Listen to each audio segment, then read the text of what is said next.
iyadoo oo shalay toosi heer qaran oo aan loo kala harin loogu soo dhaweeyay magaalada Boorama waqooyahanka weyn ee Soomaaliyeed Professor Axmed Ismaaciil Samatar una dhashay dalka Soomaaliland ayaa saaka oo khamiis ah ka jeedinayay lecture hoolka jaamacadda Camuud waxa hoolka jaamacadda Camuud fiyay tirada ardayda badan ee jaamacadda wax ka barata waxaana ka soo qayb galay marti sharaf aad u tiro badan aqoon-yahano ganacsato maamulka jaamacadda Camuud iyo kooxda hidaha iyo dhaqanka oo iyagu ka qayb qaadanayay haddaba markii uu Professor Axmed Ismaaciil Samatar soo galay jaamacadda Camuud ayaa kooxda hidaha iyo dhaqanka ay halkaasi ku soo dhaweeyeen ciyaarta sayliciga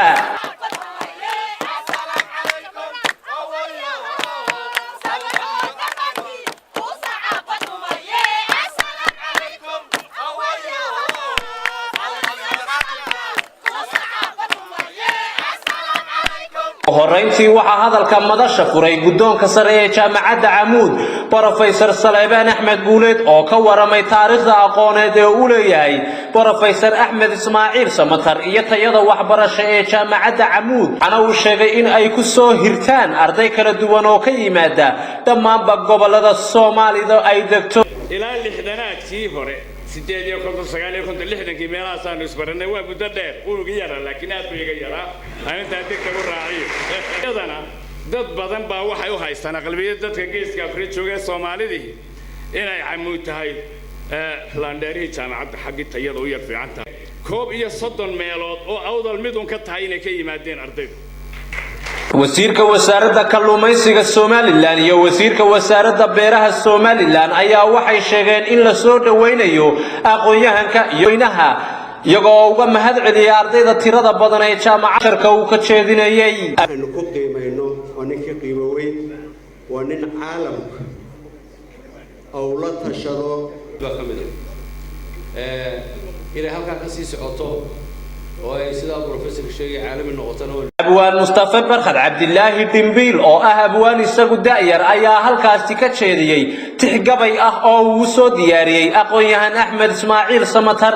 taas oo ku saabsanayd socdaalkiisa arrin baa ku dhaxlaamane Soomaaliland arrinkeeda aragtideeda ku aadan ma ixtiraafkii la waayay cigaal u arki waayay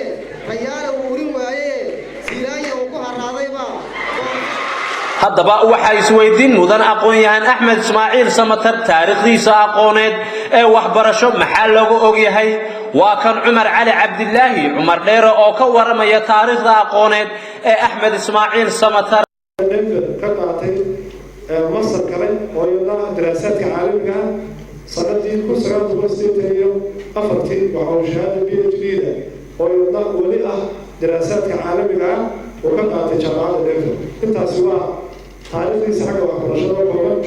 primary school iyo secondary iyo waxaana professorka aad ugu dambeyntii waxa hadalka madashaasi guda galay aqoon-yahan Axmed Ismaaciil Samatar oo ah shakhsiga aadka u ballaaran ee la sugayay taasi oo ay maanta uu halkaasi ka joodinayay lecture ku saabsan state-ka dimuqraadiyadda iyo development-ga kuwaasi oo ah dawladda dimuqraadiyadda iyo horumarka lecture-kaasi ka hor ayaa Professor Axmed Ismaaciil Samatar waxa uu mahad celin u sameeyay dhammaan dadweynihii aadka u ballaarnaa iyo intii ka qayb qaadatay soo dhaweyntiisa dadka ku nool Hargeysa ilaa Boorama inta u dhaxaysa oo sidii wanaagsan ee la noo soo dhaweeyay ay tahay waxaan la iloobi karin haddaba waa maxay dawladdu waa kan Professor Axmed Ismaaciil Samatar oo maanta sharkii ku dhex sharaxaya state dawlad aad ka hadlayso waxaad haddaanad ogeyna u baahan tahay inaad garato haddaad og tahayna aad presupposition aad ku hoos yaala oo soo marto wadadaas intaanad gelin munaaqasho state-ka waxa weeye waxa la yiraahdo siyaasadda Professor Axmed Ismaaciil Samatar ayaa waxa uu lecture-kiisa ku soo qaatay dimuqraadiyadda iyo horumarka isagoo oo arrimahaas iyo arrimo kale ka hadlayana waxa uu yiri shaqo dadka bini aadamku aanay ka baxsan karin oo had iyo jeer joogta ah oo ah nolosha ay ku nool yihiin iyo waqtiga ay joogaan sida ay wax uga bedelayaan ay u sii hagaajinayaan that's development qiyaasta halkaad ka qaadanaysaa marka ee cilmigan social science-ka lagu qiyaasa nololi development ummadii halkay taagan tahay Somaliland iyo Boorama iyo Dila iyo Gabiley iyo burco iyo laascaanood iyo ceerigaabo iyo ummadaha kale adduunyada laga gartaa waxa weeye 3 aqoon-yahan Axmed Ismaaciil Samatar ayaa waxa kale oo uu ka sheekeeyay horumarka dunida ay higsanayso iyo dhaqaalaha adduunyadu halka uu marayo isaga oo ka sheekeeyay in siyaasaddu ay tahay shay aad u ballaaran loona baahan yahay in ay bulshadu bartaan gabadhii iyo gunaanadkii ayaa waxa halkaasi professorka lagu weydiiyay su'aalo la xiriira lecture-kii uu maanta ka soo jeedinayay jaamacadda waddanka Afrikaana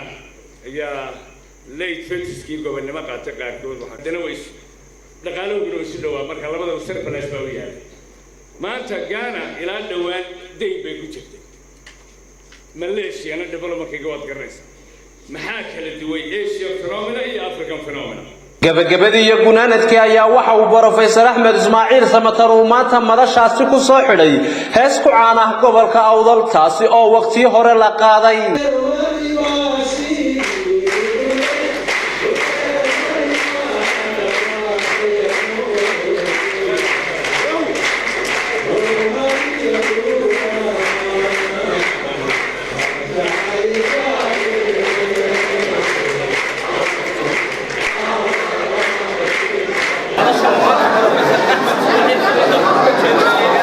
Gracias.